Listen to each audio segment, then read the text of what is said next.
त्यावर आजची पूजा मांडूया. त्याचं तांदूळ 4 वेळा धुवून घेतलं भीती वाटली. मी तुम्हाला आज दाखवणार आहे ते चहा पावडर. नमस्कार, मी प्रतिभा तुम्हाला सर्वांचं स्वागत करते आपल्या चॅनलवर. तर आजचा दिवस मला खूप छान सुंदर जाऊ आणि तुमच्या मनातील सर्व इच्छा पूर्ण होत. तर पहिल्यांदा आपण चहा बनवणार आहे. चहा मी थोडंसं वेगळी चहा पावडर वापरते. मला तर असा अनुभव आहे की प्रतिकार शक्ती वाढते आणि तुम्हाला जर आता दुखणं वगैरे सर्दी पडसं असं होतेच नाही, ऊन पाऊस असा आहे, त्यामुळे सर्दी पडसं थोडंफार होणारच, पण ते कवर लवकर होते. हे चहा पावडर ना जास्त दिवस राहत नाही, म्हणजे तुमच्याकडे प्रतिकारशक्ती वाढते हे ना, त्यामुळे जास्त दिवस दुखणं वगैरे राहत नाही. हे चहा पावडरचा चहा जर रोज पिला तर. पावडर मी तुम्हाला दाखवते मी कोणती वापरते ती. ही आहे ती चहा पावडर. ही चहा पावडर मी रोज चहामध्ये वापरते.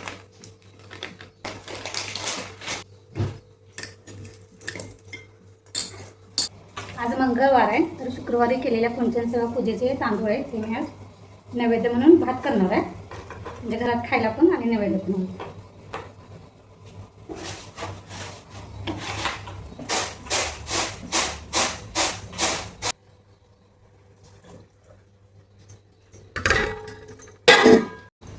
पूजेचं तांदूळ 4 वेळा धुवून घेतलं भीती वाटली. पूजा करताना तांदळाला हळदी कुंकाचे बोटं लागलेली, त्यामुळे थोडंसं कधी तांबूस कलरचं तांदूळ दिसत होते. म्हणून म्हटलं की 4 वेळा धुवून घेतलं, चुकून ते विष वगैरे असं पोटात जाऊन आणि काय इन्फेक्शन व्हायला नको, कारण कुंकू असं तोंडात जाऊ नये असं म्हणतात ह्यासाठी. तर आज मंगळवार असल्यामुळे मला पूजा करायची होती, त्यासाठी ह्या चौरंग मी काढत होते. तर थोडीफार मी पूजा कशी करते थोडंसं तुम्हाला दाखवणार आहे.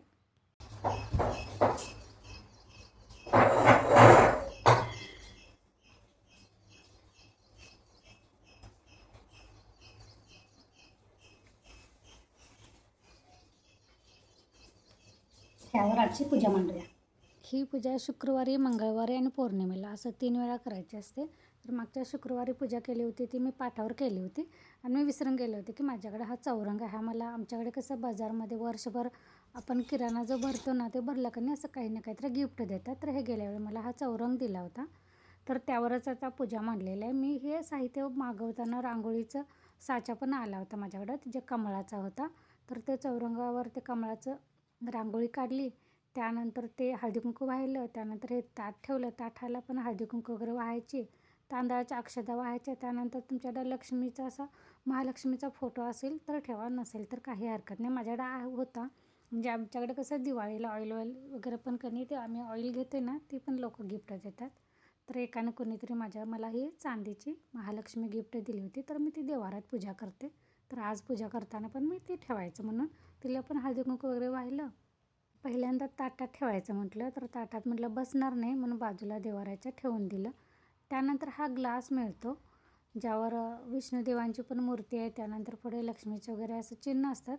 त्या सगळ्यांना का ना हळद कुंकू असं थोडंसं पाण्याची बोटं लावून घ्यायचं आणि मग ताटाच्या मधोमध ठेवून की नाही पूजेला चालू करायचं. जे काय साहित्य असतं, आता मी थोडंफारच साहित्य मागवलेलं आहे, जसं आपल्याला परवडेल तसं साहित्य, असं काही नाही. माझी तर असं काही धारणा आहे, साहित्य आपलं पूजेचं कमी जास्त झालं तरी काही हरकत नाही, फक्त पूजा मनापासून करायची.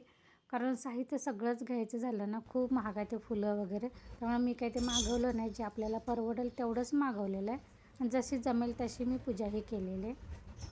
फक्त निर्मळ भावनेने करायची बस, श्रद्धा असली ना बास झालं. तर ते मी जितकं साहित्य वगैरे मागवलं होतं, शंख वगैरे मागवलं होतं, तर त्याची सगळ्यांची पण मी पूजा करून घेतली होती. फक्त कशी केली की पहिल्यांदा समई वगैरे लावून घेतलेले आहे. खरं तर समईमध्ये गाईचं तूप घालायचं असतं, पण तेही मला भेटलेलं नाही आहे. कारण आमच्याकडे मी मुलांना पाठवून दिलं होतं 1-2 दुकानात, तर तिथं काय मला भेटलं नाही. त्यामुळे जे घरचं तूप होतं त्यानंच दिवा लावलेला आहे. ही ज्यावेळी पूजा चालू करतो ना, त्यावेळी ओम श्री महालक्ष्मी देवी आणि नमः हे असं कधी मंत्र म्हणतच ही पूजा पूर्ण करायची.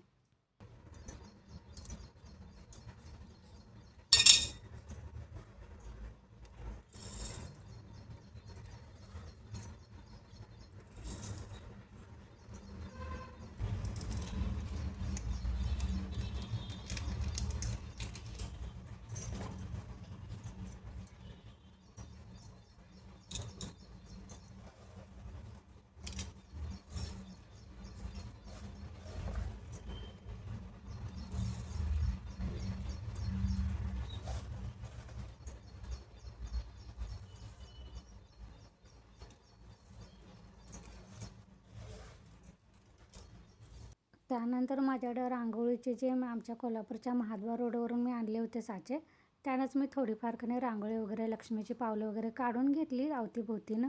फुलं मागच्या वेळी मला लाल जास्वंदीचं फक्त भेटलं होतं.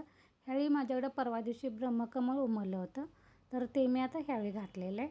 जी काय फुलं तुम्हाला अवेलेबल असतील ती घाला. त्यानंतर ओम श्री महालक्ष्मी दिव्याने नमः ह्याचा जप देखील करायचा. तसेही माझी रोजची जी नित्यनेमाची पूजा झाल्यानंतर मी ओम नमः शिवाय 108 वेळा म्हणतेच, तर ते देखील माझं नामस्मरण झालं. तर अशी होती माझी साधी सोपी महालक्ष्मी कुंचन सेवेची पूजा. तुम्हाला कशी वाटली ते सांगा.